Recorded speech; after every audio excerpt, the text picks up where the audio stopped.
రాబోయే 8 మార్చి 2024 శుక్రవారము నాడు మహాశివరాత్రి వచ్చింది. కాబట్టి చాలా మందికి ధర్మ సందేహము ఉంటుంది.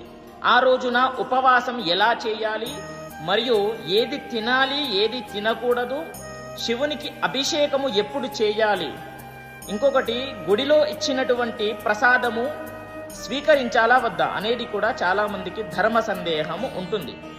చూడండి, మీరు ఉపవాసం ఎలా చేయాలి అని అంటే పాలు త్రాగండి, ఫ్రూట్స్ అనగా పండ్లు తినండి, ఏమీ తప్పు లేదు. తరువాత గుడిలో ఇచ్చినటువంటి ప్రసాదము కూడా స్వీకరించవచ్చు, తప్పు ఏమీ లేదు. అది గుర్తుపెట్టుకోండి.